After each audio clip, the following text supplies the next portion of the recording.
The autumn sun hung low over Devil's Spine Peak, painting the Montana sky in shades of amber and crimson. It was the kind of light that made old men remember and young boys dream. Silas Blackwood sat in his rocking chair on the wide porch of his ranch house, 75 years of living, etched into the lines of his weathered face. His hair had gone white as winter snow, but his eyes still held that pale blue clarity, sharp as the day he first climbed down from this mountain 40 years ago. His grandson Benjamin, 12 years old and full of questions, sat cross-legged at his feet. The boy's finger traced the raised scar tissue on Silas's left thigh, visible where the old man's trouser leg had ridden up. Grandpa Benjamin said, his voice carrying that peculiar mix of reverence and curiosity that only the young possess. "Where did this scar come from?" Silas took a slow pull from his pipe, the tobacco smoke curling into the evening air like ghosts of memory. He looked out across the valley at the ranch that sprawled below them. 100 acres of fenced pasture, barns and bunkhouses, cattle grazing in the distance, a legacy built from nothing, built from desperation and blood. "That scar," Silas said, his voice like gravel shifting deep in the earth, "came from a man who wanted to take everything I had. But before I tell you about that day, boy, you need to understand something. I wasn't always the man you see now." He pushed himself up from the chair joints, creaking with the honest protest of age. He limped into the house, that scar pulling tight with each step. Benjamin followed, watching as his grandfather opened an old wooden chest that sat beside the fireplace. Inside lay three objects: a misshapen bullet flattened from impact with bone, a simple gold wedding band, and a photograph faded to sepia tones showing a young woman with fierce eyes and a small girl clinging to her skirts. "In 1883, I was 35 years old." Silas began settling back into his chair with the photograph in his gnarled hands. "I'd been living alone on this mountain for 13 years. No friends, no family. I thought I would die up here like an animal, and I'd made my peace with that. Until one winter day, everything changed." The old man's eyes grew distant, seeing not the present, but the past. Benjamin leaned forward, barely breathing. "It started," Silas said, "the day I went down to Bannock for salt and bullets. The world seemed to shift, then the present fading like morning mist, and the past rising up vivid and real." November 14th, 1883. The town of Bannock crouched in the valley like something afraid of the coming winter. Silas Blackwood guided his horse down the narrow mountain trail, a path he'd carved himself over years of solitary living. He hadn't been to town in 3 months, hadn't spoken to another human being in longer than that. He didn't come for company. He came for ammunition and salt, the essentials of survival. Nothing more. The main street of Bannock was a river of frozen mud rutted by wagon wheels and pocked with ice. Wooden buildings lined both sides, their false fronts painted with optimistic names: Thompson's Mercantile, the Gems Saloon, and at the far end, looking more substantial than the rest, the Silver Bow Bank. A crowd had gathered outside the bank, their voices carried sharp in the cold air. Silas intended to ride past to mind his own business as he'd done for 13 years. But then he heard a woman's voice, high and strained with the kind of fear that comes when you're cornered with nowhere left to run. "I need time. My fathers have been dead less than a month." Silas reined in his horse. The animal snorted, breath steaming in the November chill. Through the crowd, he could see her, a woman maybe 28 with wheat blonde hair pulled back severe from a face that hunger had made gaunt. She stood on the bank steps, one hand gripping the railing, the other holding tight to a little girl of perhaps 4 years old. The child's coat was too thin for the weather. Her lips had gone blue with cold. "Time don't pay debts, Mrs. Campbell." The man who spoke emerged from the bank's doorway. Edmund Thorne. Even from a distance, Silas recognized him. The banker had aged, gone thick in the middle and thin on top, but his eyes still held that same calculating cruelty. $2,500, tomorrow at noon. Either you pay or I take your land." "It's winter," Sarah Campbell said, and even desperate, her chin stayed high. Irish blood, Silas thought. She had that stubborn fire. "If you put us out now, we'll freeze before we reach the next town." Edmund smiled, the expression of a man who'd heard every plea and hardened himself against them all. "Then perhaps you should consider my other offer. A widow as capable as yourself has value. Upstairs at the saloon. Work off the debt. I own that establishment too. The little girl whimpered, pressing her face into her mother's skirts. Sarah's free hand clenched into a fist. I would rather die in the snow. That can be arranged, Edmund said, turning back toward the bank. The crowd began to disperse, uncomfortable witnesses to a familiar tragedy. Silas sat on his horse 30 feet away, hidden in the shadow of the mercantile's overhang. He should leave. This wasn't his concern. 13 years ago, he'd climbed this mountain to get away from the world and its endless cruelties. But the child, that small shivering form, something shifted in Silas's chest, a pain he'd thought long dead. Memory crashed through him, sudden and unwanted. Shiloh, April of '62. A boy soldier, 14 years old, lying in the mud with his intestines spilling into his hands. The boy had cried for his mother as he died. Silas had killed the boy's father 5 minutes earlier. He could still hear the chaplain's voice echoing across that blood-soaked field. We are not beasts' men. We protect the innocent, or we become monsters. Silas had spent 21 years trying to unhear those words. He dismounted, tied his horse to the rail, and walked toward the bank. People moved aside when they saw him coming. The beast of devil's spine, they called him. The hermit who lived where even the Shoshone wouldn't venture. Stories had grown around him in 13 years. Some said he'd killed 3 men in Wyoming and fled to escape the law. Others whispered he'd eaten a man during a hard winter. None of the stories were true, but Silas had never bothered to correct them. Fear was useful. It kept people away. He climbed the bank steps 2 at a time, his boots heavy on the wood. Sarah Campbell looked up at him, her eyes widening. Up close, he could see she was younger than he'd thought, worn down by hardship, but still young. Ma'am, he said, touching the brim of his hat. Then he walked past her through the bank's heavy door. Inside, the air smelled of ink and wood polish and the particular staleness of money-changing hands. Edmund Thorne stood behind a massive mahogany desk, already shuffling papers, dismissing Sarah Campbell's existence from his thoughts. Silas crossed the room without speaking. He reached into his coat and withdrew a leather pouch heavy with gold dust. He slammed it onto Edmund's desk hard enough to make the inkwell jump. Edmund looked up startled. Then his face went pale. Blackwood. The widow's debt, Silas said. His voice, unused for months, came out rough as a saw blade. What does she owe? Oh. Edmund recovered quickly, his banker's instincts overriding his fear. $2,500 principal. With accumulated interest, $3,200. Silas pushed the pouch across the desk. $3,500 in gold, assayed and pure. Edmund's fingers moved toward the pouch, but Silas's hands, scarred and massive, slammed down on top of it. Transfer the land deed to Mrs. Campbell's name. Now. Why? Edmund's eyes narrowed. You don't know that woman. What's she to you? That's no concern of yours. Edmund leaned back in his chair, a smile beginning to curve his thin lips. Oh, I think I understand. A hermit, 35 years old, no wife, no children. You see a young widow with a pretty face and a daughter, and you think perhaps... Silas's hands shot out, gripping Edmund's collar, dragging him half across the desk. You'll make the papers, or I'll put your face through this fine wood of yours. All right, Edmund gasped. All right, Blackwood, let go. Silas released him. Edmund straightened his collar, breathing hard. He pulled out a ledger. A deed began writing with shaking hands. But there's a problem, Blackwood. A small complication. Silas waited.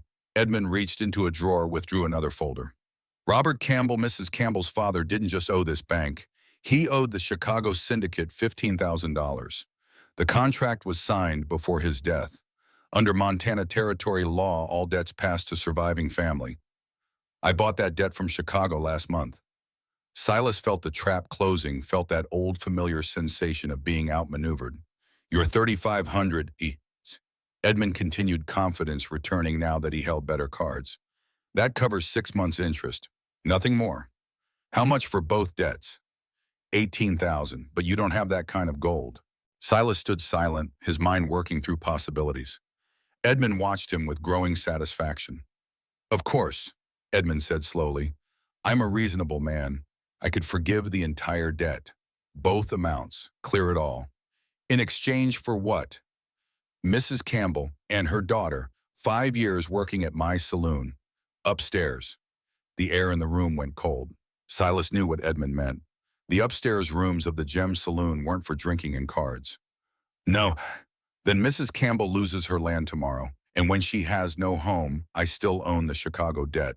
She'll come to me anyway or starve in the snow with her child. I'll kill you first, Edmund smiled, and hang for murder while Mrs. Campbell still ends up in my beds. Or, Bao, he leaned forward, you could make me a better offer. Silas thought of the land he owned, 160 acres on Devil's Spine. He'd filed the claim years ago under the Homestead Act, proved it up, made it legal. He'd also found silver there, a vein running deep under the granite. He'd kept it secret, knowing what would happen if Edmund learned of it. But now, I have land, Siwa said, 160 acres on Devil's Spine. There's silver underneath. I've assayed it. Worth more than 30,000 if it's worked proper. Edmund's eyes gleamed. You'd trade your land for a widow you don't know, with conditions. Name them. Mrs. Campbell and her daughter come live on my land, with me. Mrs. Campbell will manage the house care for the child. He paused. And give me 2 sons. When I have 2 healthy sons, she goes free. The land deed transfers back to her. All debts forgiven. Permanent. Edmund stared at him. Then he began to laugh, a sound like wet gravel. Blackwood, you want to buy yourself a wife and her womb. That's the offer. And if Mrs. Campbell refuses, then I walk out. You get nothing but a frozen widow come spring. Edmund's laughter died. He calculated his merchant's mind, weighing options. Land was silver against a woman's servitude. Both had value, but land was permanent. I'll need papers drawn up, Edmund said finally. Legal and binding. Draw them, and we'll need to ask Mrs. Campbell if she agrees to these terms. Silas nodded once. Edmund called out the door. Someone fetch Mrs. Campbell. Tell her I have a proposition. Sarah entered 5 minutes later, still clutching her daughter's hand. The little girl's eyes were red from crying. Sarah's face had gone past fear into a kind of blank exhaustion, the look of someone who'd already accepted the worst. Mrs. Campbell, Edmund said, his voice taking on a false warmth. Mr. Blackwood here has made an interesting proposal. He will pay your father's debts, all of them. You and your daughter may live in his home on Devil's Spine. Sarah looked at Silas for the first time since entering. He saw her take in his size, his scars, the cold set of his face. In exchange for what? She asked quietly. You would manage his household, care for your daughter, and bear him 2 sons. It's a contract, Mrs. Campbell. 5 years or until 2 healthy boys are born. Whichever comes first. Then you're free with the land deed in your name. The color drained from Sarah's face. She swayed slightly. The little girl tugged at her mother's skirt. Mama. Hush, Emma. Sarah's voice came out barely above a whisper.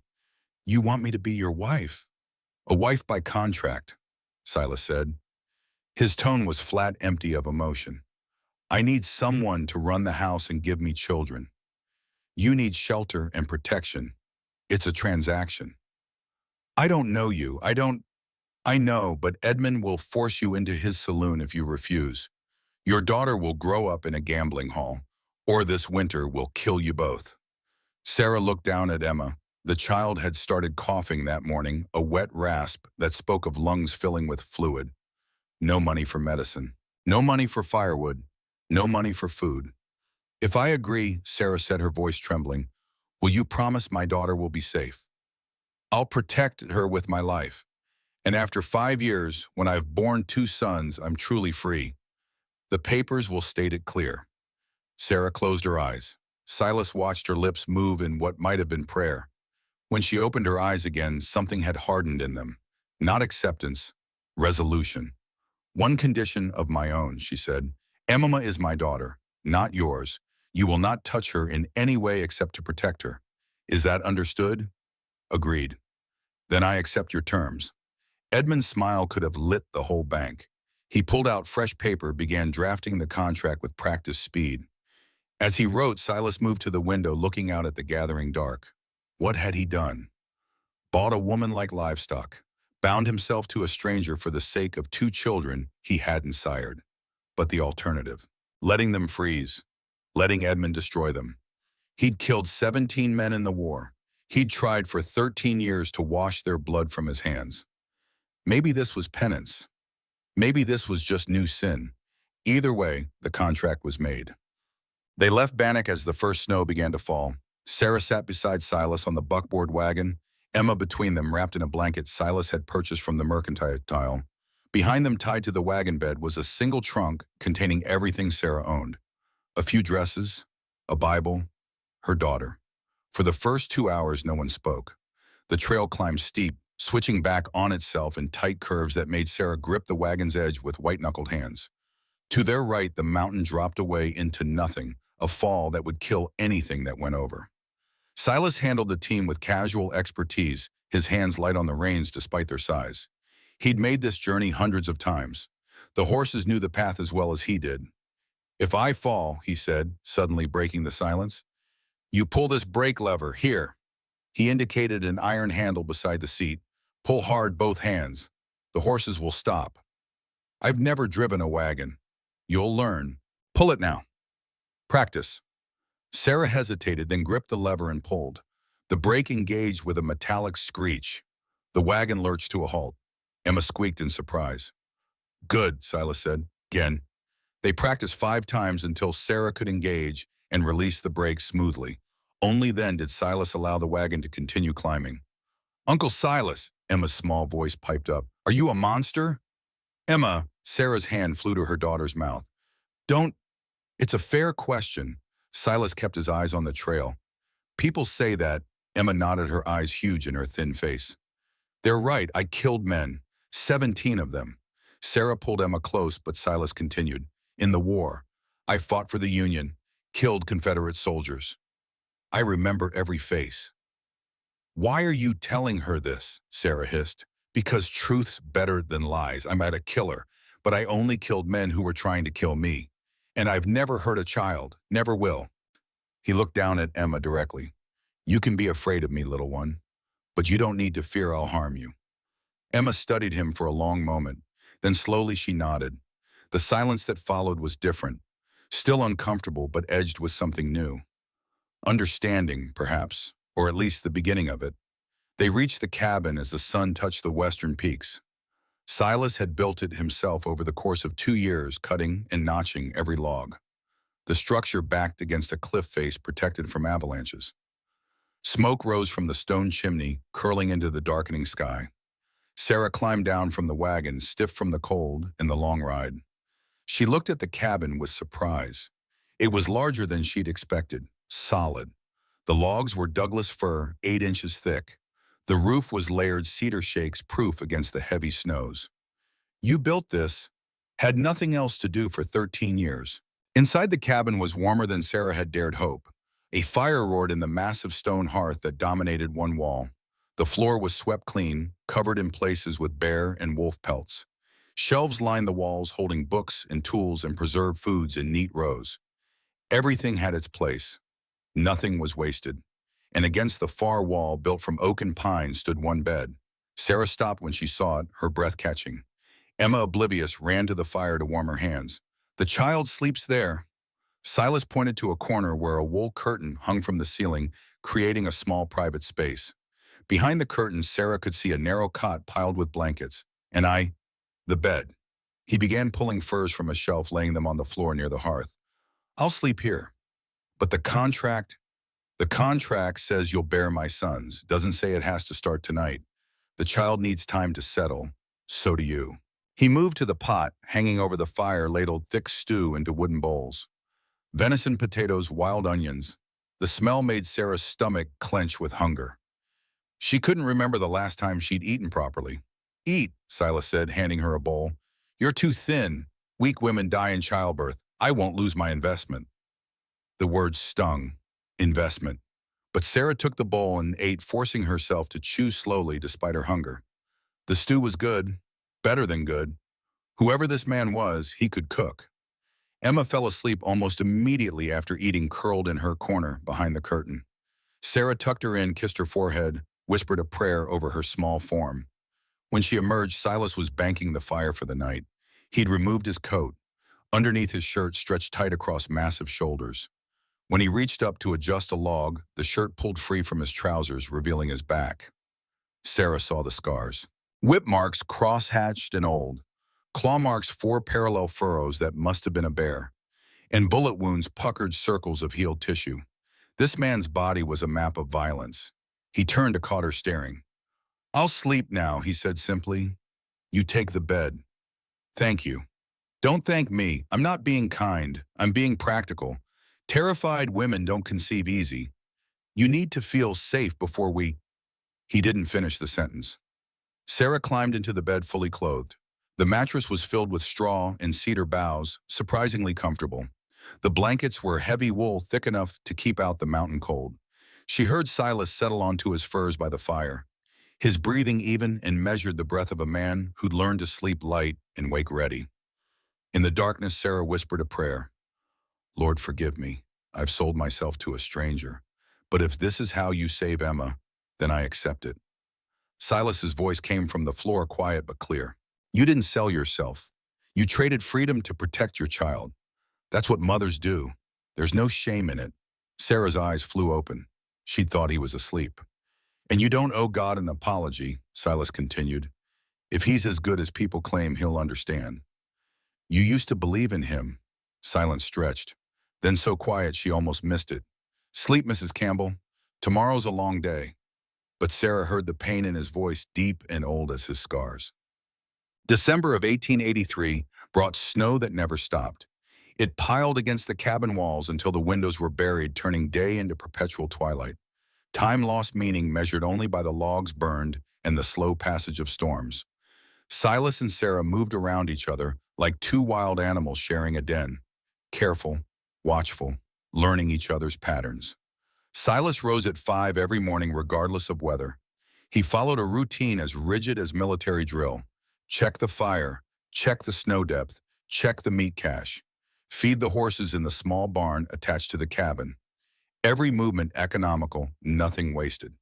He began teaching Sarah the skills she'd need. How to split firewood with an 8-pound maul using gravity instead of muscle. How to read weather in the shape of clouds in the ache of his wounded leg.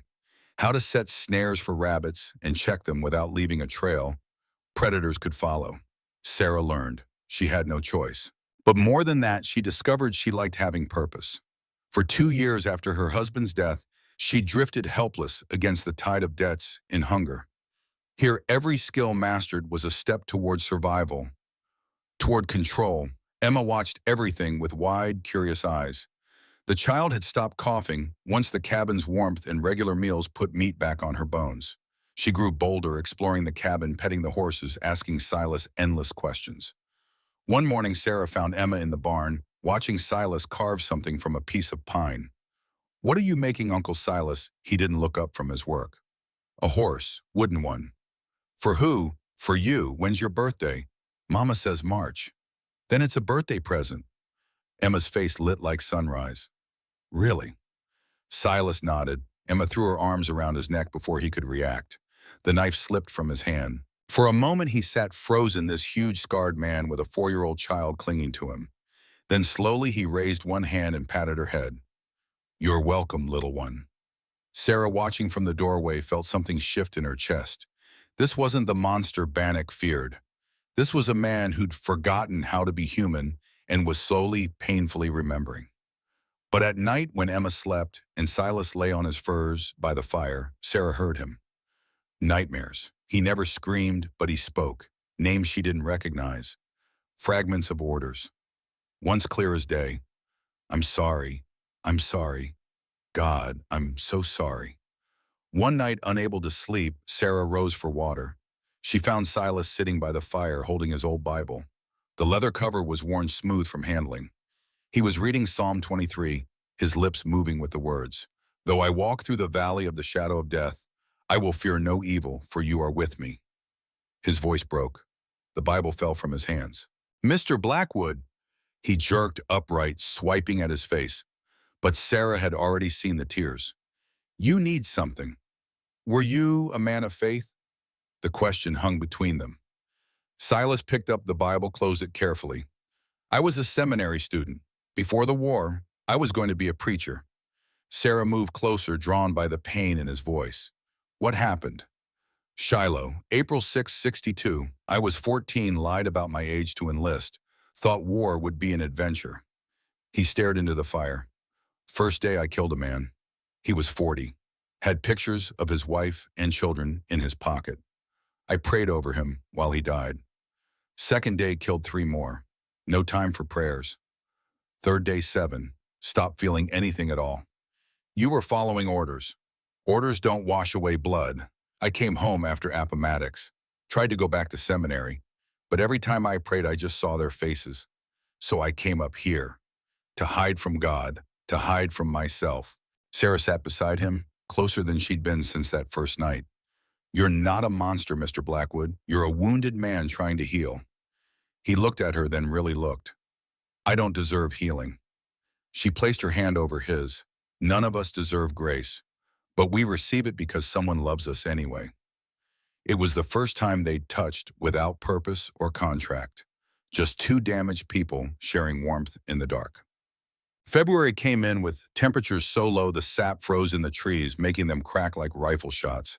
Silas made his monthly trip to Bannock for supplies, leaving before dawn and promising to return by nightfall. He came back early. Sarah heard the wagon before she saw it, the horses driven hard. Silas burst through the door, snow-covered and wild-eyed. Pack Emma's things, now. What's wrong? Edmund's planning something. Jack Morrison pulled me aside at the store. Edmund's hired men from Virginia City. Gunfighters. Sarah's blood went cold. Why, Basti? The contract has a loophole. You're mine until you bear 2 sons.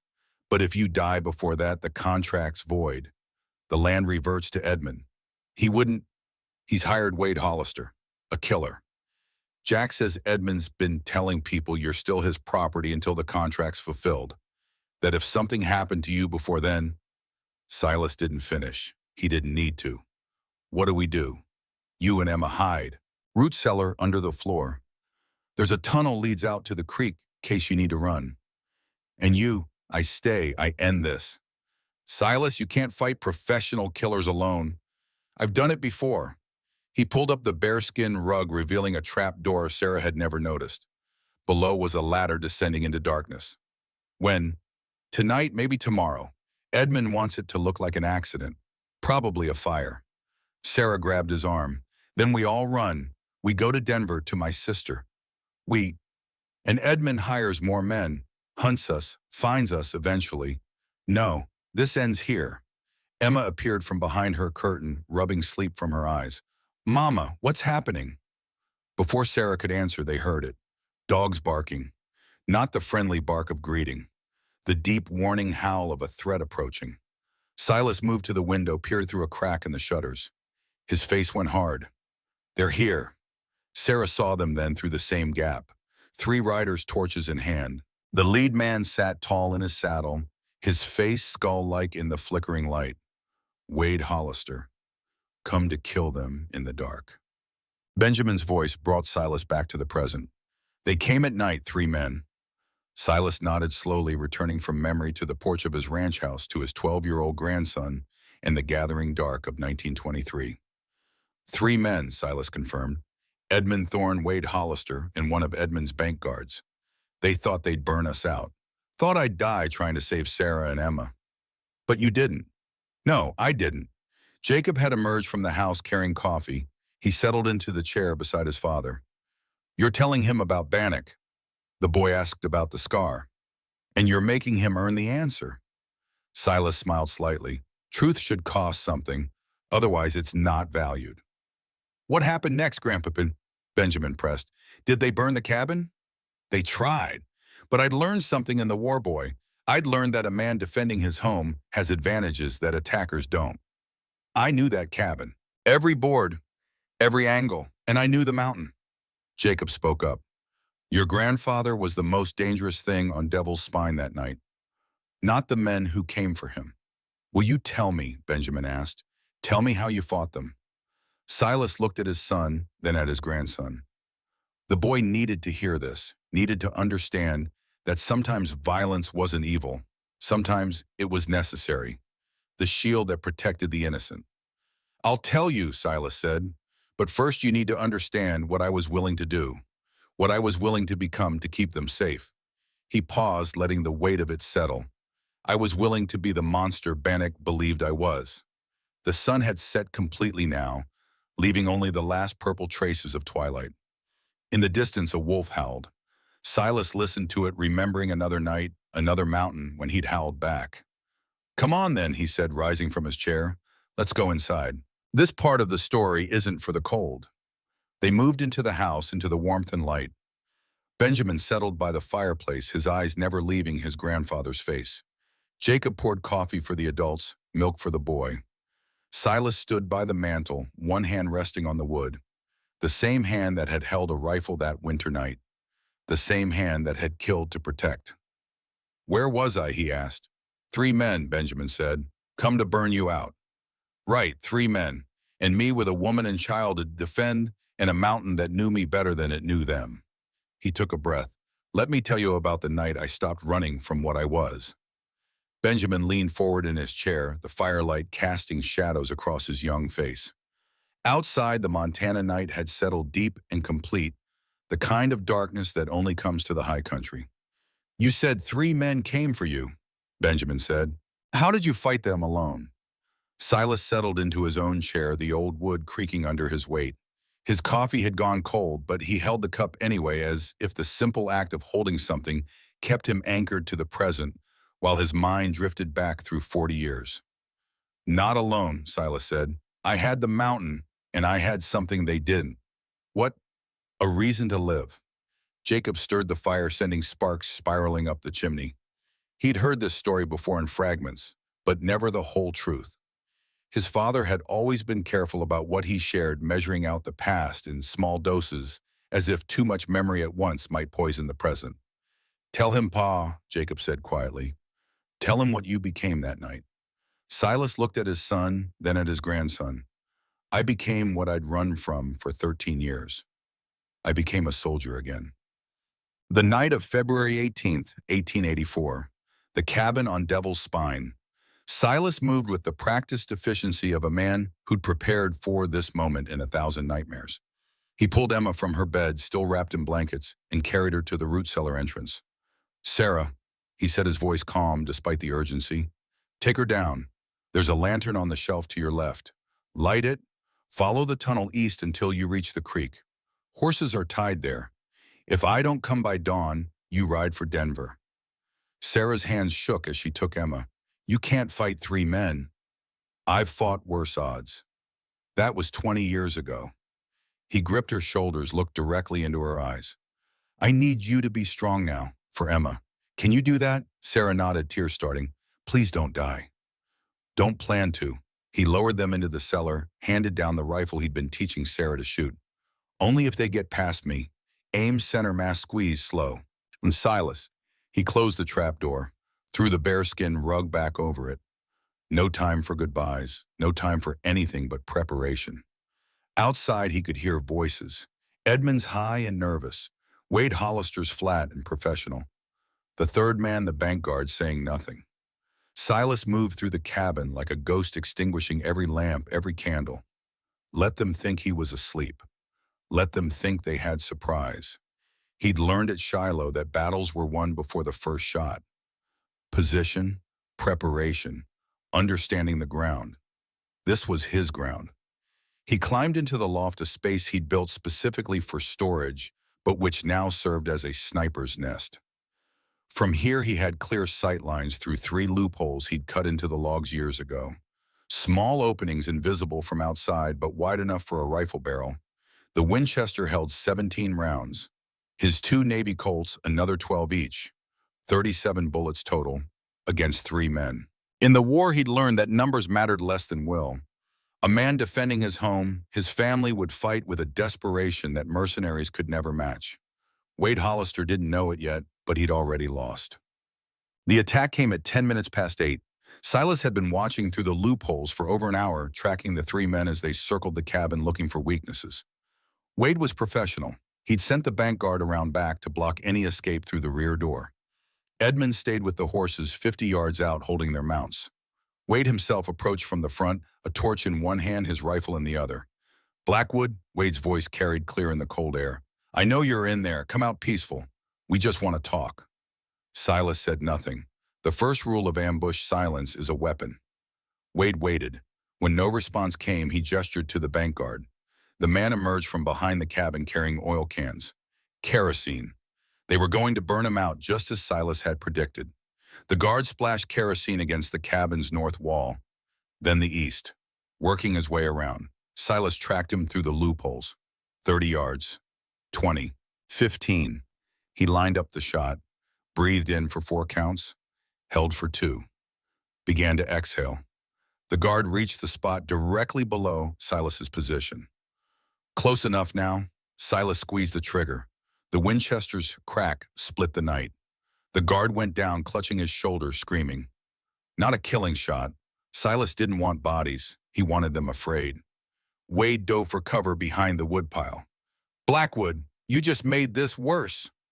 Go home, Wade, Silas called back. This isn't your fight. Edmund's paying me $500. That makes it my fight. Not worth dying for. Wade laughed, the sound carrying no humor. We all die sometime, Blackwood. Some of us just get paid for it. He fired 3 rapid shots at the cabin. The bullets punched through the shutters embedding in the far wall. None came close to Silas. Silas shifted position, moving to the south loophole. He could see Edmund now still holding the horses, his face pale in the moonlight. The banker was terrified. Good. Silas put around 2 feet to Edmund's left. The horses spooked, nearly breaking free. Edmund struggled to hold them, shouting something Silas couldn't hear.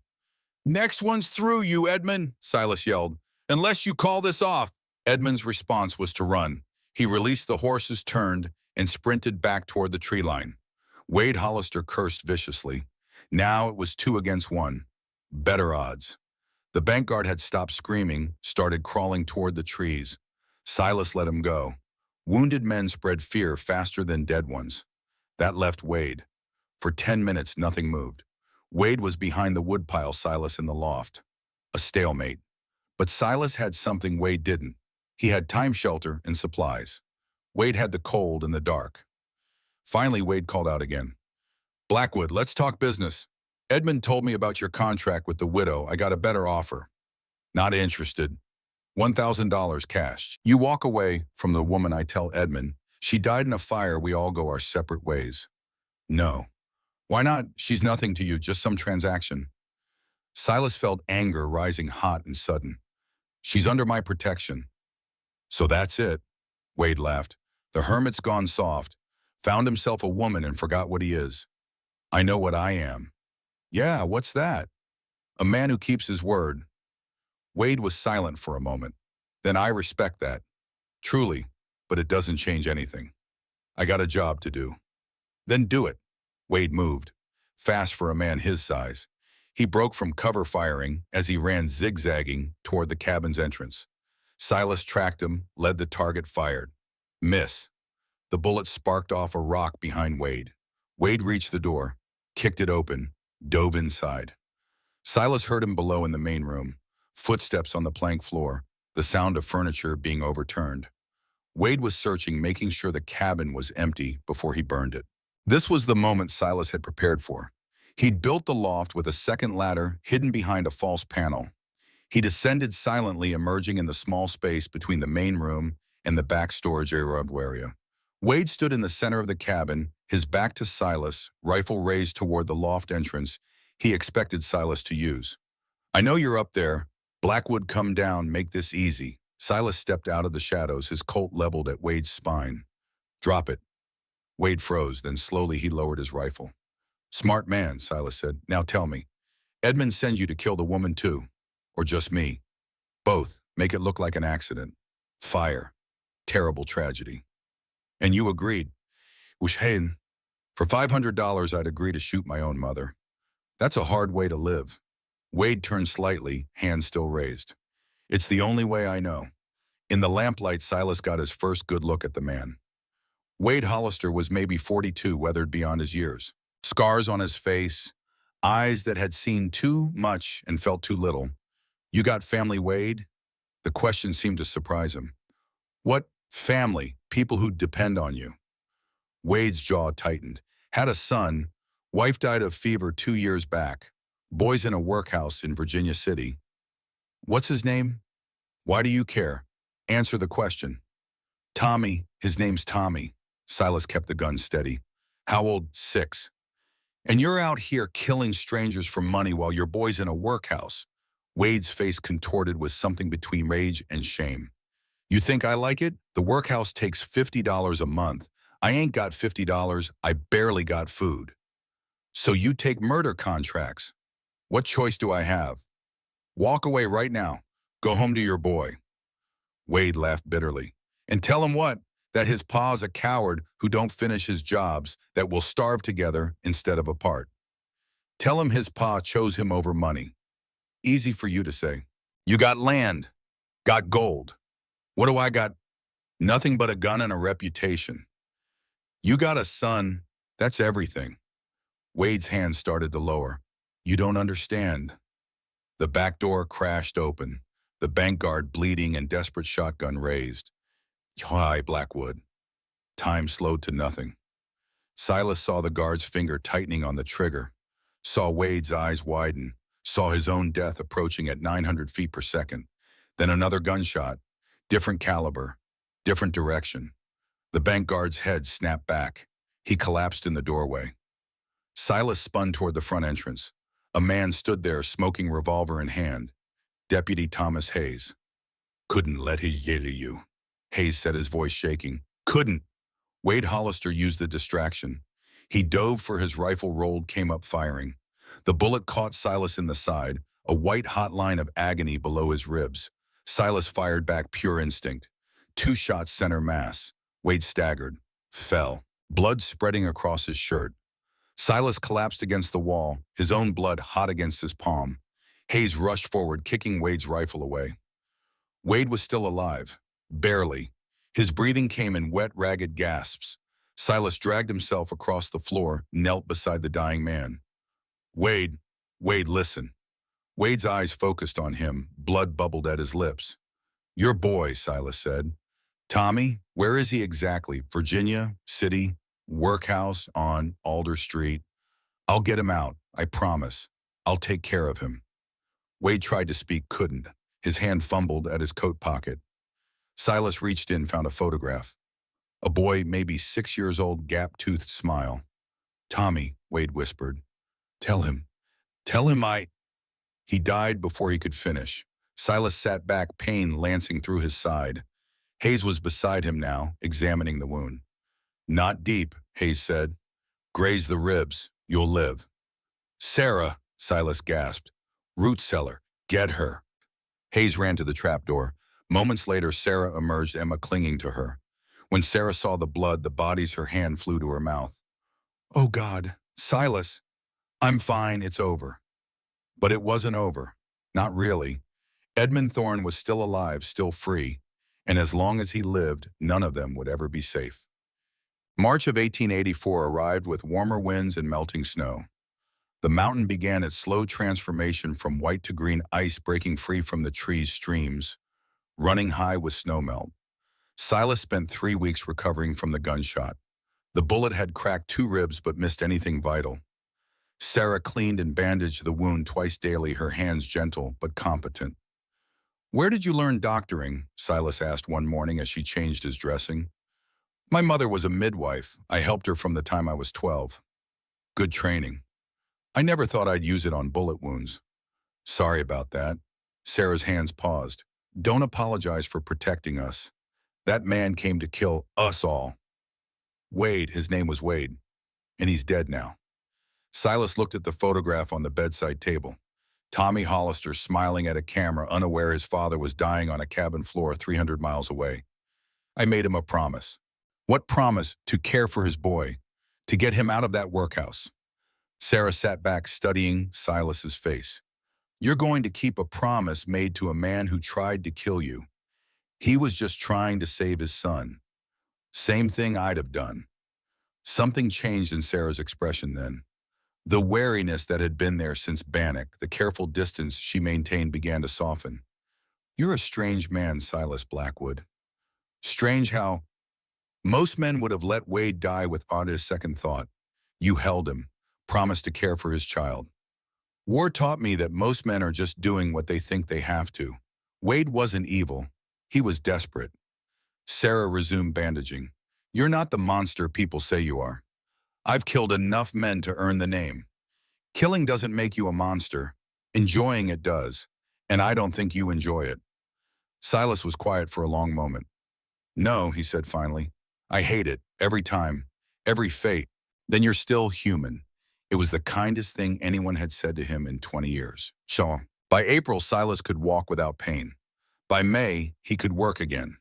He spent his days repairing winter damage to the cabin, checking his trap lines, teaching Sarah how to read animal tracks and predict weather patterns. Emma had bloomed in the mountain spring, color in her cheeks, strength in her limbs.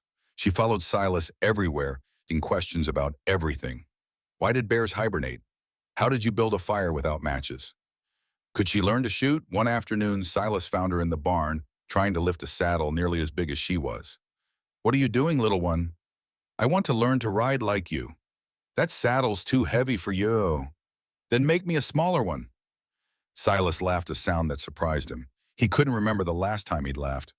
"I'll think about it." "Promise? Promise." Emma hugged his leg, then ran off to chase butterflies in the meadow. Sarah had been watching from the cabin door. She smiled as Silas approached. "She loves you, you know. She's a good child. She calls you Papa when she thinks you can't hear." Silas stopped walking.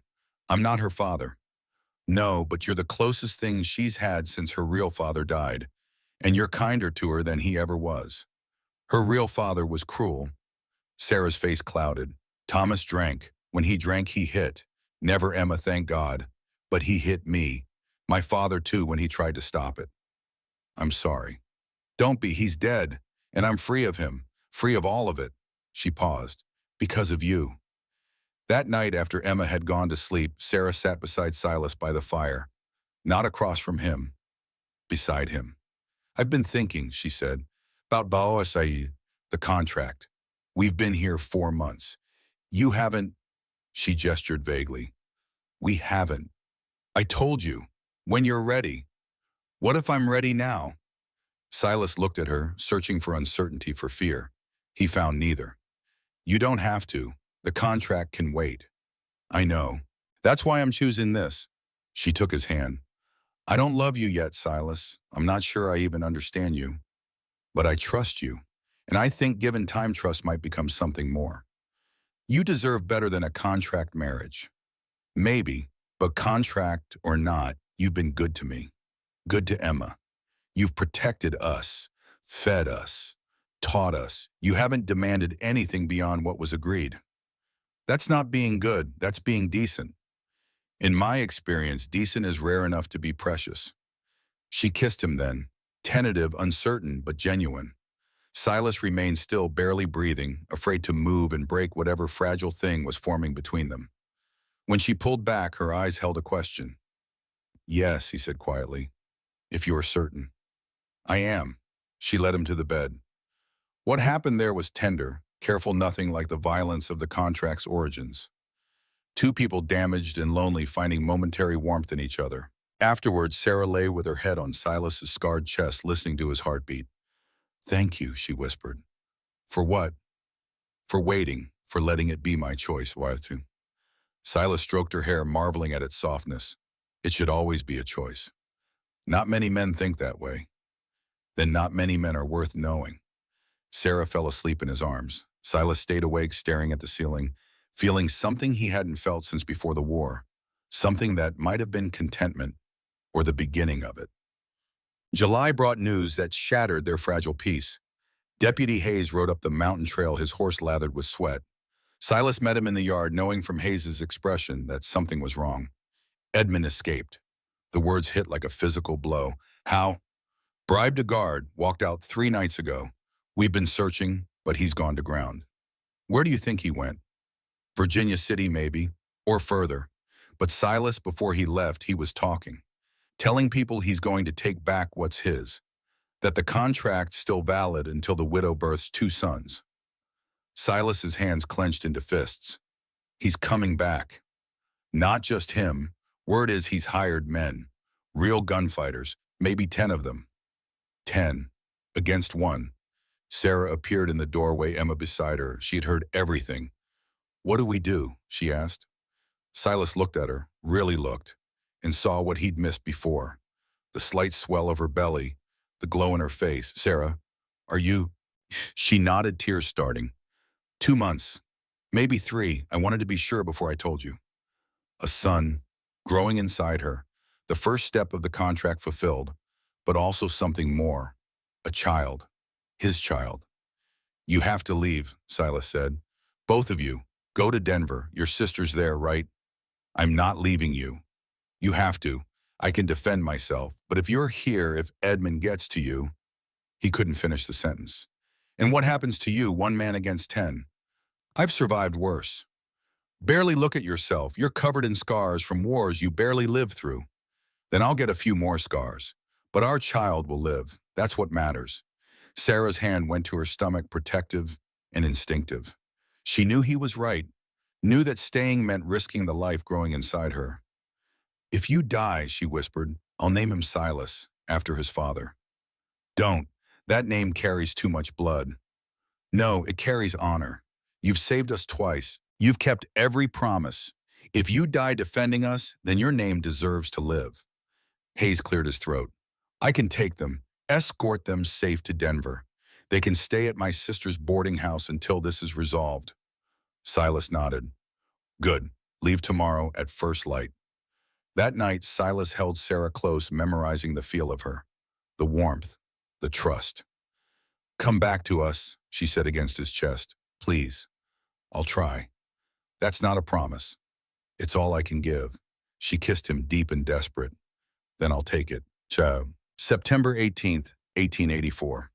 Silas stood alone on Devil's Spine Peak, watching the sunset over Montana Territory. Sarah and Emma had been gone for 10 days. The cabin felt empty without them. Hollow. But empty was good. Empty meant no one he loved would burn when Edmund finally came. And Edmund would come. Silas knew it with the certainty of a man who'd made too many enemies, fought too many battles. Some conflicts couldn't be avoided, only endured.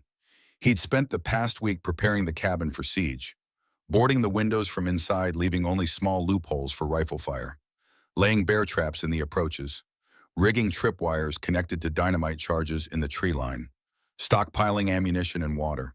The cabin had become a fortress, and Silas its sole defender. He thought about Sarah safe in Denver, about the child growing in her belly, his child, the son he'd contracted for but now wanted for entirely different reasons. He thought about Emma, that bright little girl who'd started calling him Papa when she thought he couldn't hear. He thought about Wade Hollister's son Tommy, who Silas had retrieved from the Virginia City workhouse 3 months ago and sent to Sarah's sister in Denver. The boy deserved a chance, deserved better than an orphanage. All of them, depending on him to survive this night. The sun touched the horizon. In the distance down the mountain trail, Silas saw movement. Riders, 8 of them. Edmund had brought his army. Benjamin sat forward in his chair, eyes wide. 8 men against you alone. Silas nodded slowly. 8. I counted them as they came up the trail. Were you scared? Terrified, but fear's just another feeling. You can't let it control you. What did you do? What I'd been trained to do. I fought. Jacob stood, adding another log to the fire. Tell him about the dynamite pa. Tell him how you ended it. Silas smiled grimly. That comes later. First there was the long night. The attack began at 10 o'clock. Edmund had learned from Wade Hollister's failure. No negotiation this time. No warnings. They simply opened fire. Bullets hammered the cabin walls, punching through shutters, embedding in the thick logs. Silas stayed low, belly down on the floor, waiting. This was the part civilians never understood. War wasn't about bravery. It was about patience, waiting for the right moment, conserving ammunition, staying alive. An hour of gunfire. Then silence. Silas moved to a loophole, peered out. The attackers had pulled back, regrouping. He could see them in the tree-line, shadows against shadows. Then he smelled it. Kerosene. They were going to burn him out, just like before. But this time Silas was ready. He crawled to the root cellar entrance, descended the ladder. The tunnel stretched ahead of him, dark and damp. He'd stocked it with supplies weeks ago. Food, water, weapons, and 6 sticks of dynamite. He emerged from the tunnel's far exit, hidden in thick brush 200 yards from the cabin. From here, he had a clear view of the attackers' positions. 8 men, spread out in a loose perimeter, all focused on the cabin, waiting for the fire to drive Silas out. He watched Edmund pour kerosene around the cabin's base, watched him light the torch. The cabin caught fast flames leaping up the walls. Silas felt a pang of loss. He'd built that structure with his own hands, lived there for 13 years. It was the first real home he'd had since the war. Now it burned. But Sarah was alive. Emma was alive. His unborn son was alive. The cabin didn't matter. Silas waited until the fire reached its peak, until all 8 men were focused on the blaze waiting for him to emerge screaming. Then he struck. The first dynamite charge took out 2 gunmen on the eastern perimeter. The explosion lit the night, sent bodies flying. The survivors scattered confused, searching for the source of the attack. Silas was already moving. He circled north, staying low using the terrain. He'd hunted this mountain for 13 years, knew every rock, every tree.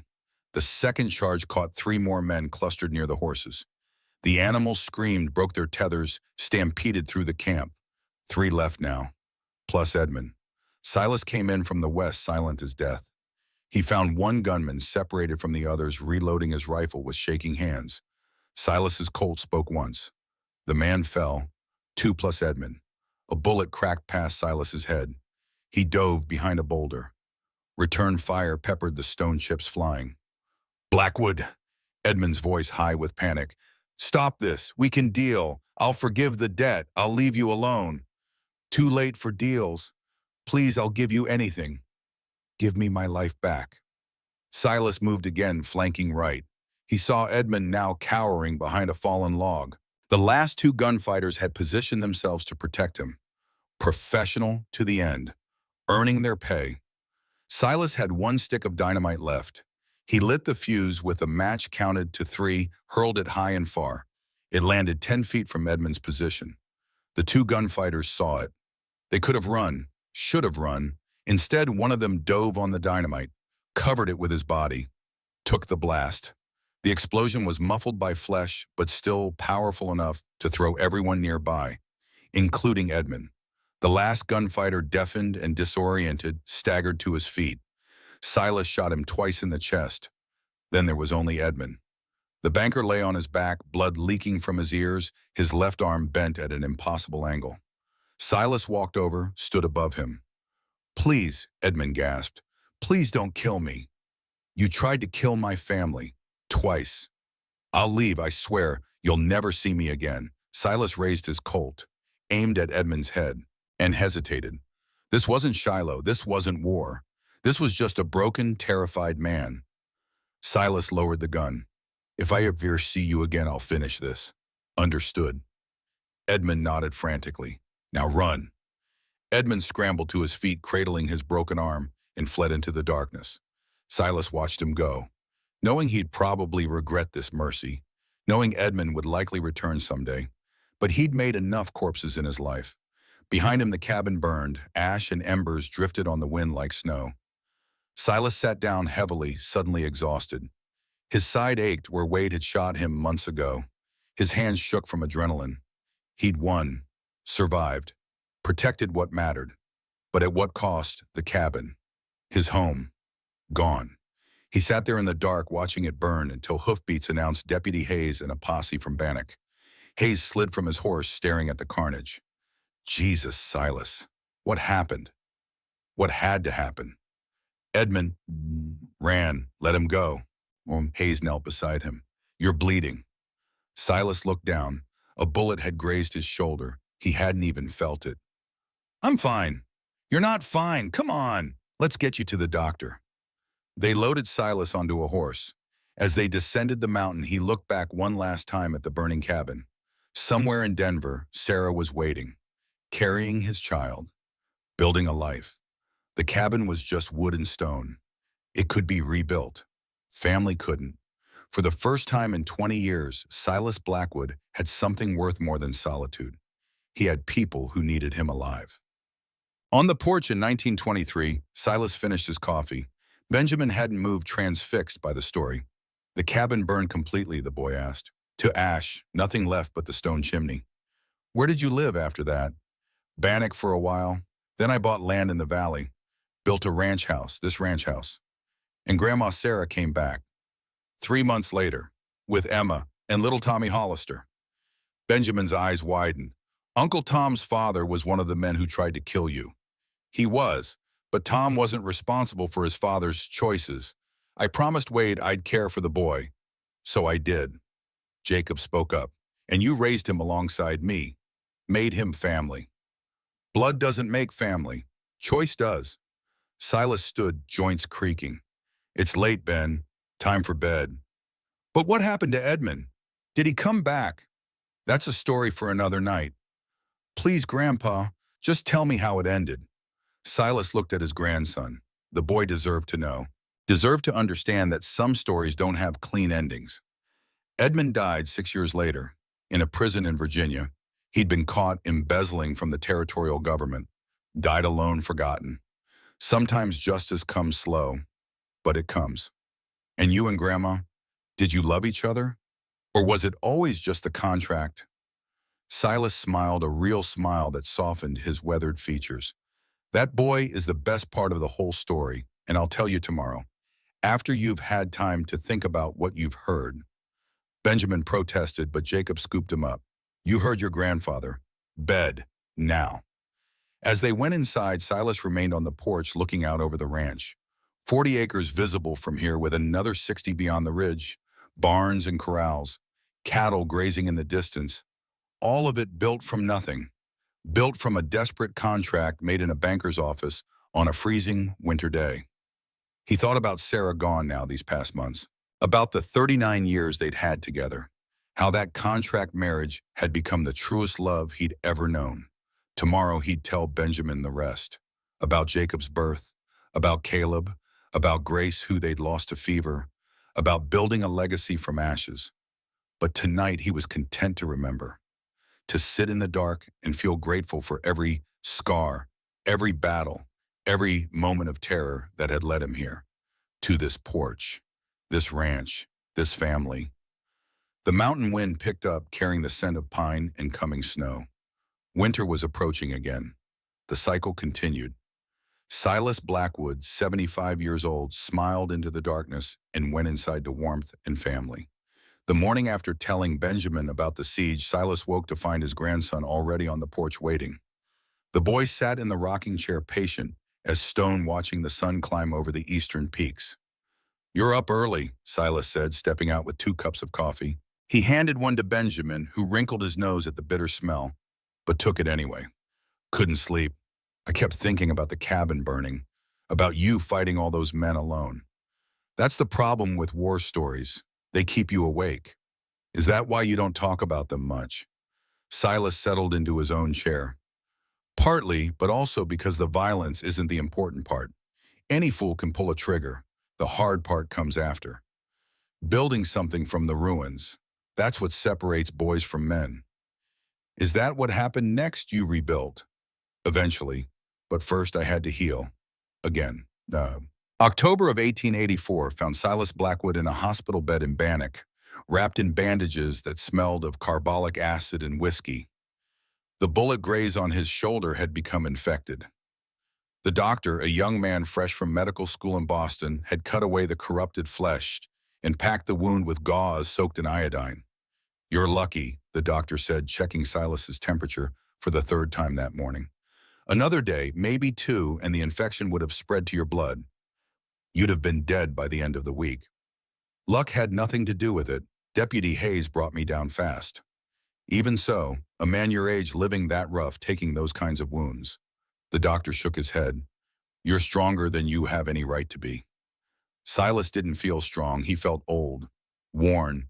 Every joint ached. Every scar pulled tight when he moved. The dynamite blast had left his ears ringing a high whine that never quite stopped. But he was alive. And somewhere in Denver, Sarah was alive, carrying his child. That was enough. On his 4th day in the hospital, Deputy Hayes arrived with news. There's a legal matter that needs addressing, Hayes said, pulling up a chair beside the bed, concerning Edmund Thorne's estate. I don't want anything of his. You might want to hear this first. Hayes unfolded a document. When Edmund died in prison last month, his assets were seized by the territorial government. Standard procedure for criminals. But there's a clause in Montana law. If a deceased criminal owes debts, those debts must be paid from the estate before the government takes possession. Silas waited. According to the contract you signed with Edmund, he owed you land, 160 acres on Devil's Spine. You traded it for Sarah's debt settlement. But the contract also had a reciprocal clause. If either party died before the contract's completion, all assets transferred to the surviving party. Edmund's dead. Died in Virginia prison. Pneumonia, 3 weeks ago. Silas absorbed this. The man who'd tried to kill him twice, who'd burned his home, was simply gone. No dramatic final confrontation. Just a wet cough in a cold cell. What does that mean for me? Hayes smiled. It means you own everything Edmund owned. The bank building, the general store, 800 acres of land around Bannock, and $12,000 in gold that was hidden in his vault. Silas stared. That's not possible. It's legal. I had 3 lawyers review it. The assets are yours. For a long moment, Silas said nothing. Then he laughed, a sound rusty from disuse. I traded my land to save a woman I didn't know, and now I own more land than I started with. God works in mysterious ways. Or the law does. Hayes stood. What are you going to do with it all? Silas thought about the burned cabin, about Sarah pregnant and waiting, about Emma and young Tommy Hollister orphans who needed a home. Build something, he said finally, something that lasts. Cayenne. Sarah returned to Montana in January of 1885. Silas met her at the Bannock train station, his arm still in a sling, his shoulder healing under fresh bandages. She stepped off the train, carrying Emma, her belly swollen under her traveling cloak. When she saw Silas, her eyes filled with tears. You're alive, she whispered. Promised I'd try. She set Emma down and walked into his arms, careful of his wounded shoulder. They stood like that for a long moment, 2 people who'd been through hell, finding solid ground in each other. I was so scared, Sarah said against his chest. Every night I imagined you dead, burned, shot, alone on that mountain. I'm harder to kill than that. She pulled back, looking at his face. He'd lost weight in the hospital. His beard had gone grayer, but his eyes still held that clear blue intensity. The cabin, gone, burned to the foundation. Sarah's face fell. Then where will we live? I bought land in the valley, 300 acres, good soil, water rights on Eagle Creek. I'm building a house there, a real house, not a cabin. How can you afford that? Silas explained about Edmund's estate, about the unexpected inheritance. Sarah listened, her expression moving from disbelief to wonder. So we're wealthy now. We have options. That's not the same as wealth, but it's more than we had. A small figure appeared beside Sarah. Tommy Hollister, 7 years old, thin as a rail but with bright, curious eyes. The boy Wade had died thinking about. Mr. Blackwood, sir. Tommy's voice was small, uncertain. Silas knelt, bringing himself to the boy's eye level.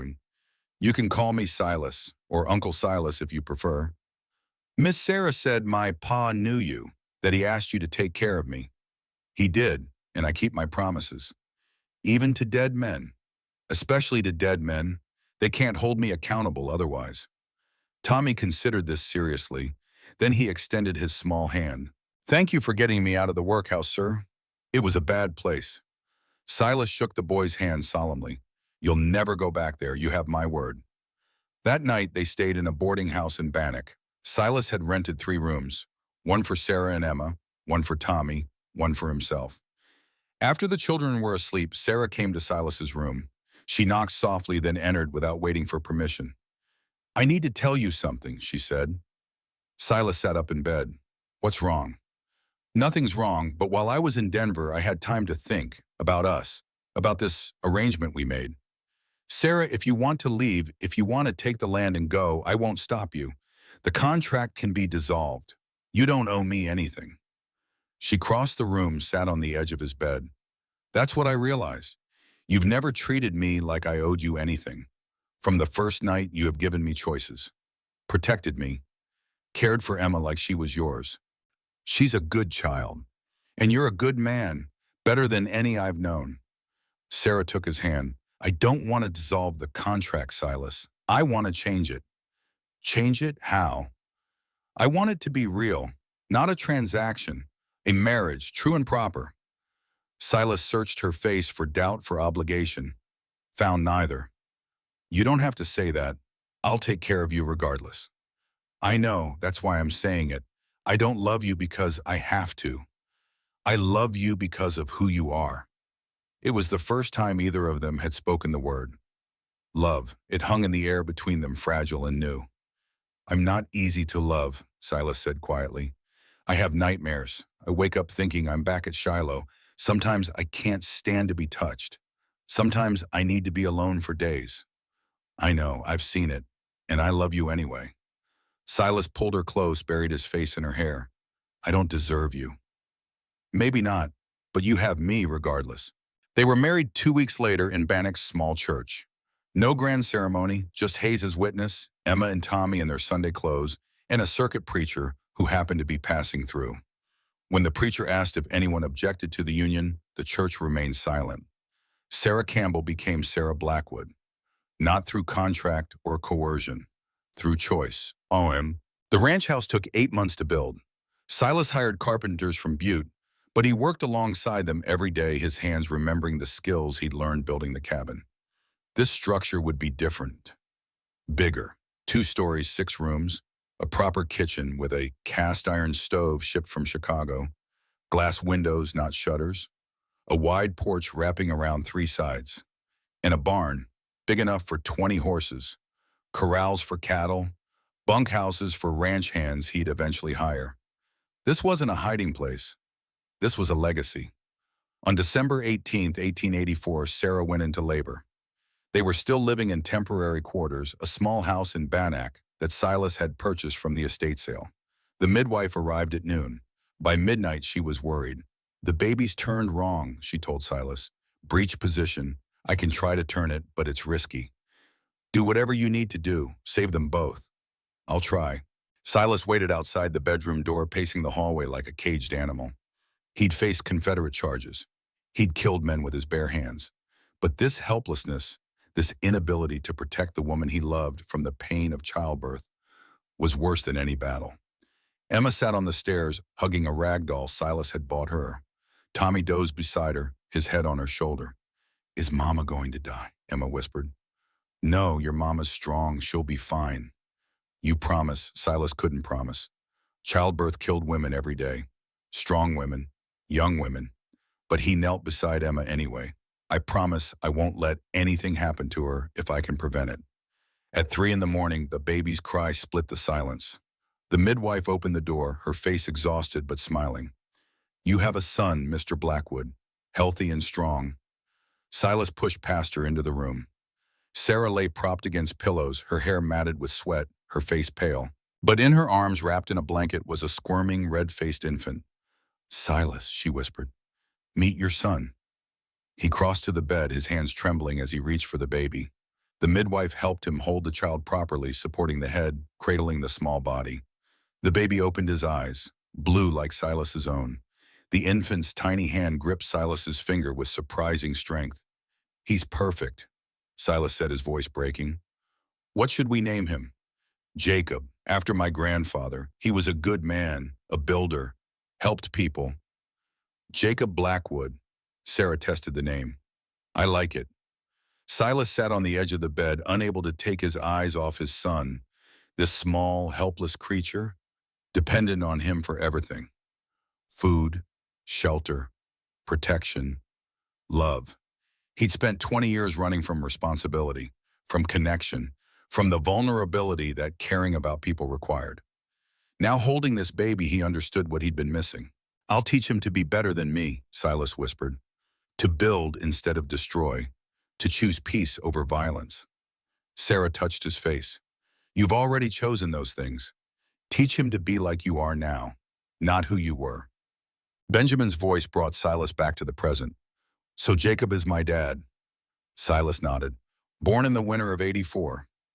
Raised on this ranch from the time he could walk. And you taught him everything. Everything I knew, and some things I had to learn as I went.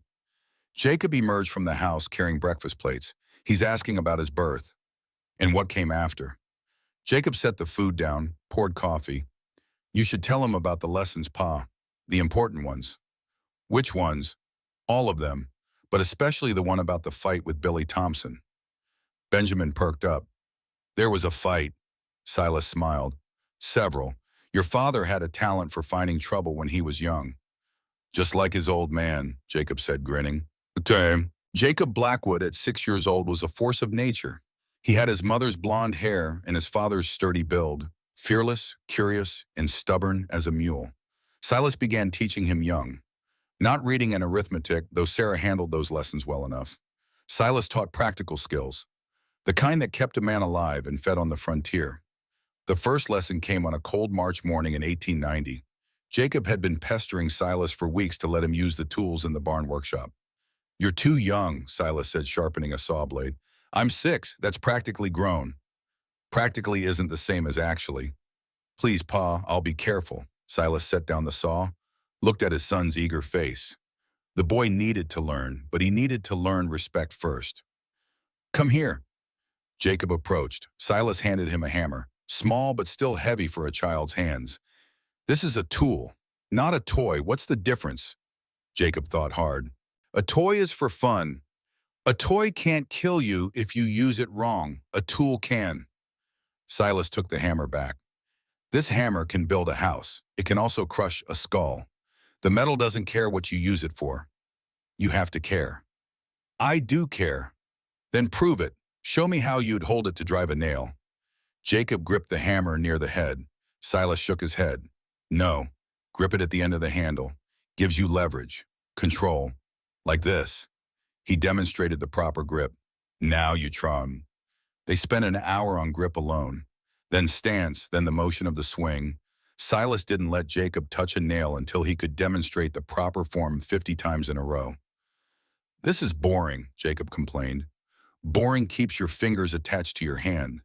Exciting is what happens when you ignore the basics and smash your thumb.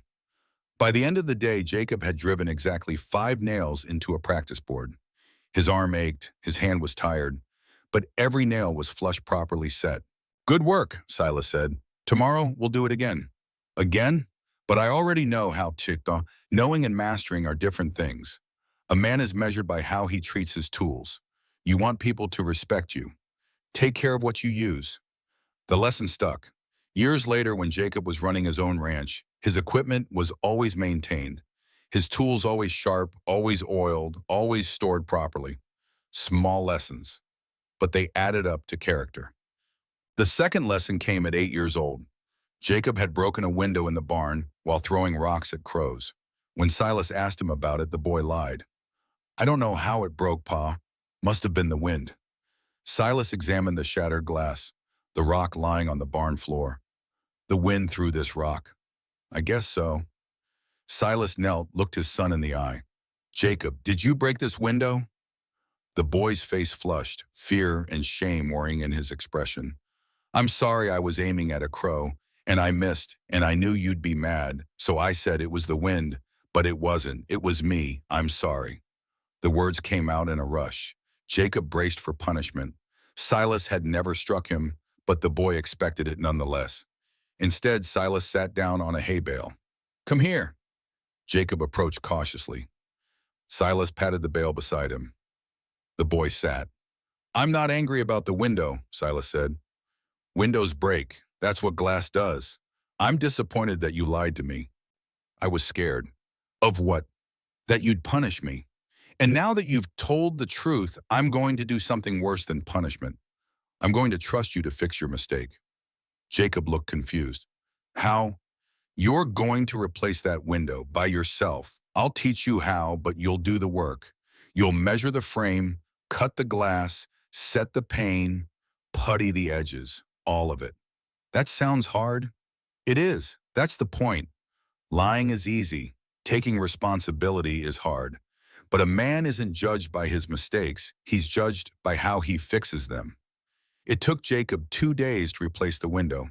He cut himself once on the glass, a small slice on his thumb. Silas bandaged it without comment. Mistakes had consequences. Pain was often the best teacher. When the window was finally set, Jacob stood back admiring his work. The pane wasn't perfectly flush. The putty was a bit uneven, but the window was whole, functional. I did it, Jacob said, wonder in his voice. You did. And you learned something more important than glazing. You learned that honor isn't about avoiding mistakes, it's about owning them and making them right. Jacob never lied to his father again. The third lesson came at 10 years old. Jacob came home from school with a black eye and split lip. Sarah fussed over him, but Silas just watched, waiting for the story.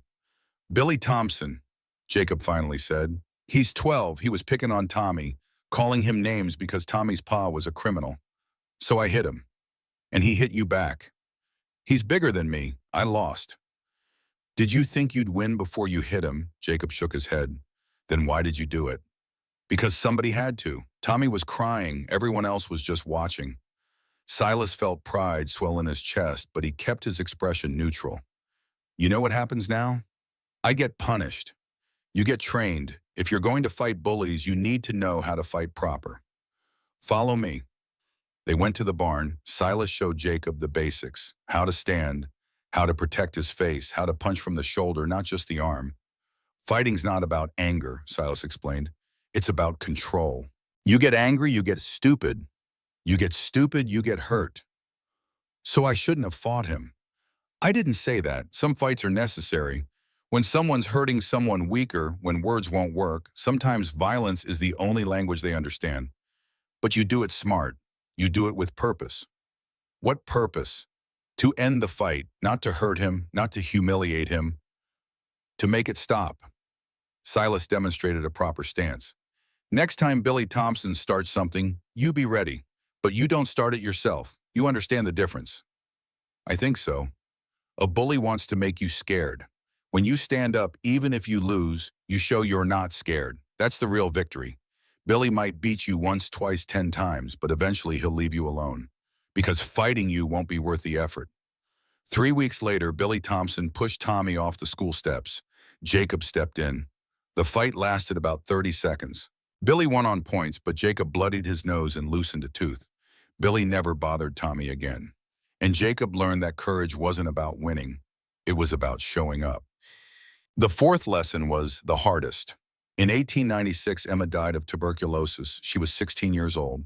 Jacob was 12 and adored his older sister. For 3 days after the funeral, Jacob didn't speak, didn't eat, just sat in the barn staring at nothing. Silas found him there on the evening of the third day. He sat beside his son without speaking. Sometimes silence was its own comfort. After an hour, Jacob finally spoke. Why did God take her? I don't know. You always have answers. Not for this. I've asked the same question about men I've lost. Never got a satisfying answer. Do you believe in God? Silas thought about the question, about his seminary days, about the war, about the years of running, about finding Sarah and building this life. I believe in something, he said carefully. I don't know if it's the God the preachers talk about, but I think there's something bigger than us. Something that gives us strength to keep going when everything says we should quit. Emma was good. She never hurt anyone.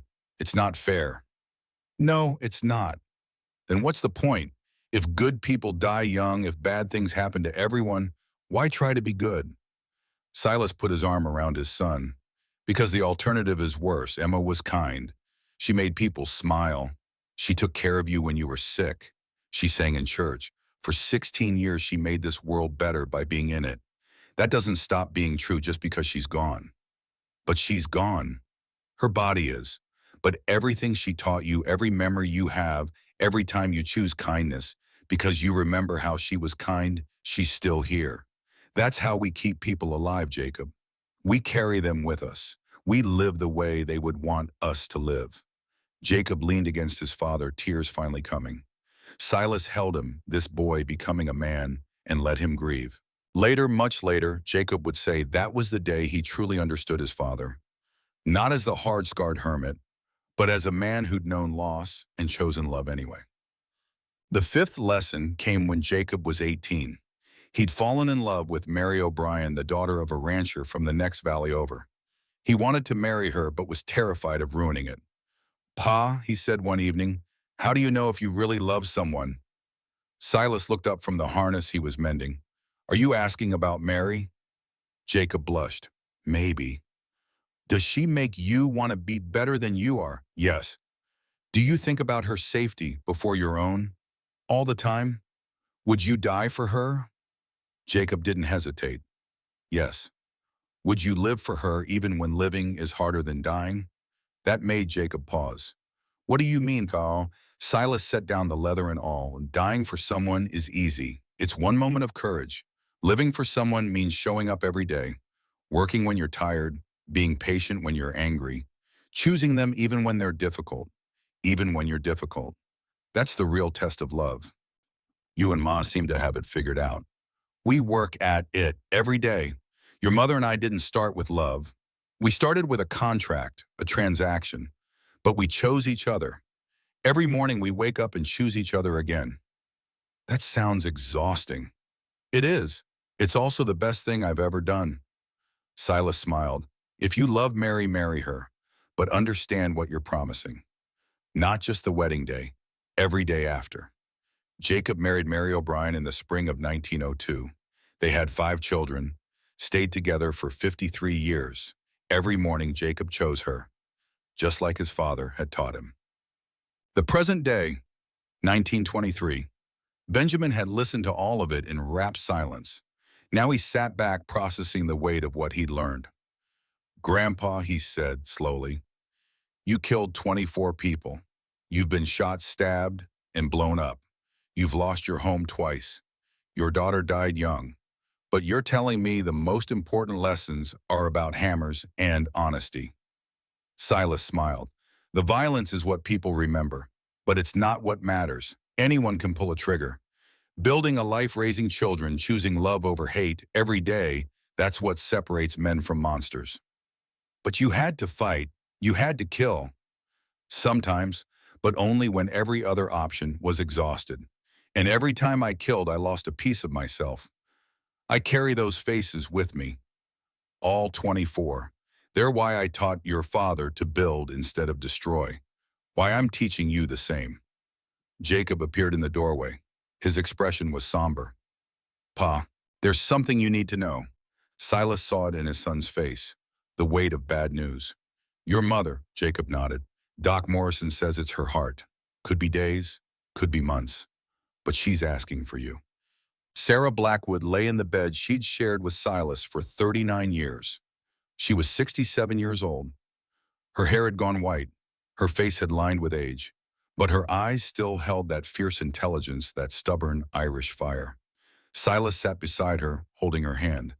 The skin was thin as paper now, fragile as moth wings. You look terrible, she said, her voice weak but amused. You're beautiful. Liar. Truth teller. She smiled. We had a good run, didn't we? The best. Do you remember the day we met in Edmund's office? I was so scared. I remember. You had your chin up, even though you were terrified. I admired that. I thought you were a monster. I was. No. Sarah squeezed his hand with surprising strength. You were never a monster. You were a wounded man who'd forgotten how to be human. I just reminded you. You saved me. We saved each other. She coughed a wet sound that made Silas wince. Promise me something. Anything. When I'm gone, don't go back to that mountain. Don't hide away like you did before. Stay here, with Jacob, with the grandchildren. They need you. I don't know how to be without you. Yes, you do. You survived 13 years alone. You can survive this. I don't want to. I know, but you will, because that's what we do. We survive, we keep going, we build. She reached up, touched his scarred face. You taught our son to be strong. Now teach our grandchildren. That's your legacy, not the land, not the money, the values you pass on. Silas leaned down, kissed her forehead. I love you, Sarah Blackwood. Have since the day you chose to trust me. And I love you, always have, always will. She closed her eyes, her breathing was shallow, labored. Silas stayed beside her through the night. At dawn, with the sun just touching the eastern mountains, Sarah Blackwood took one last breath and was still. Silas sat there holding her hand as it grew cold and wept for the first time since Shiloh. They buried Sarah on the ranch on a hill overlooking the valley. 200 people came to the funeral. ranchers, and townspeople. Old Jack Morrison's children, Deputy Hayes, now retired, Tommy Hollister, 43 years old, and foreman of a neighboring ranch with his own wife and children, all of them owing something to the woman in the casket and to the man who'd saved her. After the service, after the last mourner had left, Silas stood alone by the grave. Jacob approached quietly. "You all right, Pa?" "No, but I will be. She was the best of us." She was. They stood in silence for a while. Then Jacob said, "What will you do now?" Silas looked out over the ranch, the barns and corrals, the cattle grazing in the distance, the house he'd built with his own hands. "I made her a promise to stay, to teach the grandchildren. So that's what I'll do. They need you. I need them too." Tim. The next morning, Benjamin found Silas on the porch again. The old man hadn't slept. His eyes were red, his face drawn. But he was there, present, not running. "Grandpa," Benjamin said softly, "I'm sorry about Grandma." "Me too, boy. Can I ask you something? Always. Was it worth it? The contract, the violence, the pain, all of it?" Silas thought about the question, really thought about it. "Your grandmother and I started with a contract," he said finally. "A cold business transaction. I needed sons. She needed protection. No love, no trust, just need. But it changed. It changed because we chose to change it. Every day, we chose each other. Not because we had to, because we wanted to." He pulled out the old photograph, the one he'd shown Benjamin at the start of this story. Sarah and Emma standing in front of the burned cabin ruins, hope in their eyes despite everything. "Was it worth it?" Silas repeated. "I got 39 years with a woman who made me believe I was more than the blood on my hands. I got 3 children, 7 grandchildren, this ranch, this legacy, all from a desperate bargain made in a banker's office on a winter day." He looked at his grandson. "Some people live 100 years and never know what it means to truly love someone, to build something that lasts. I got that. Because of a contract that became a covenant. What's the difference? A contract is about what you get. A covenant is about what you give. Your grandmother and I gave each other everything. Our fears, our hopes, our lives." Benjamin sat beside his grandfather. They watched the sun climb higher, burning away the morning mist. "Will you be okay?" Benjamin asked. "Eventually, grief is like that. It doesn't go away. You just learn to carry it." "How?" "By remembering what she taught me. That love isn't about deserving. It's about choosing. And I choose to honor her by living the way she'd want me to live. Taking care of family. Building instead of destroying. Choosing hope over despair." Jacob emerged from the house with breakfast. He set plates down, poured coffee. "Pa," he said, "Tommy Hollister's coming by this afternoon. Wants to talk about expanding his herd. Asked if you'd advise him." Silas nodded. "I'll be here. And next week, Ben's birthday. Mary's planning a big dinner. I wouldn't miss it." Jacob smiled. "Good, because you're not allowed to disappear on us. Mom made you promise." "I know, and I keep my promises." Jim. 1 week later, on Benjamin's 13th birthday, the family gathered on the ranch. Jacob and Mary, their 5 children, Tommy Hollister and his family, old friends and neighbors. They ate on long tables set up in the yard.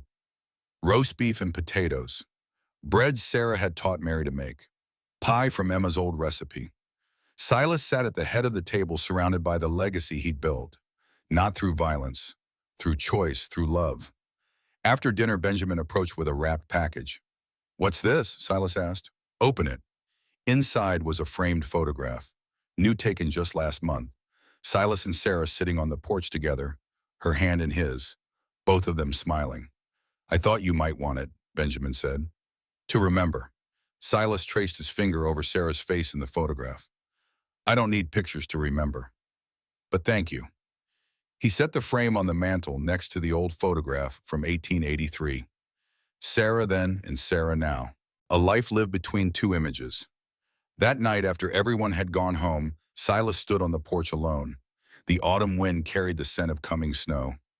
Winter was approaching again. He thought about everything he had told Benjamin, about the contract, the violence, the redemption, about a desperate widow and a broken hermit who'd found each other in the darkest moment and built something beautiful from the ruins. The mountain loomed in the distance, Devil's Spine Peak dark against the stars. Silas had climbed it alone 40 years ago, had built a cabin there, had hidden from the world and himself. Now he stood in the valley surrounded by family, connected to the world he'd once rejected. The hermit had become a husband, a father, a grandfather. The monster had become a man, and all because of a contract signed in blood and desperation that transformed into the truest love he'd ever known. Silas smiled into the darkness. Somewhere he liked to think Sarah was smiling too. The wind picked up. The first snowflakes began to fall. Silas Blackwood, 75 years old, turned and went inside to warmth and family and the legacy he'd built. The mountain would always be there, but he didn't need to climb it anymore. He was already home. 5 years later, in 1928, Silas Blackwood died peacefully in his sleep. He was 80 years old. They buried him beside Sarah on the hill overlooking the valley. The entire territory came to the funeral. Ranchers and miners, lawmen and merchants, people whose grandparents had known him, children who'd only heard the stories. Jacob stood at the grave and spoke about his father, about the lessons, about the legacy. "My father came to Montana as a broken man," Jacob said, "haunted by war, hiding from God and himself. But he chose to change, chose to be better, chose love over hate, building over destroying, hope over despair. He taught me that strength isn't about muscle. It's about showing up every day, making the hard choices, protecting the people who depend on you. He taught me that honor isn't about perfection. It's about owning your mistakes and making them right. Most importantly, he taught me that legacy isn't land or money. It's the values you pass to the next generation." Benjamin, now 17, stood beside his father. In his hands, he held the wooden horse Silas had carved for Emma all those years ago, worn smooth from handling, precious beyond measure. "We'll miss him," Jacob finished, "but he's not really gone. He lives in every choice we make, every time we choose to be better, every time we choose love." The crowd dispersed slowly, but Benjamin remained at the graveside looking at the two markers side by side. Silas Blackwood, Sarah Campbell Blackwood. They had started with a contract, they had ended with love, and in between they had built a legacy that would outlast them both. Benjamin placed the wooden horse at the base of his grandfather's headstone, a symbol of all the small kindnesses, the patient teaching, the quiet love. "Thank you, Grandpa," he whispered, "for showing me what it means to be a man." The wind carried his words across the valley, across the ranch, up toward the mountain, where it had all begun. And somewhere perhaps Silas heard, the legacy continued, the story lived on, and the contract made in blood and desperation transformed into something eternal. Love.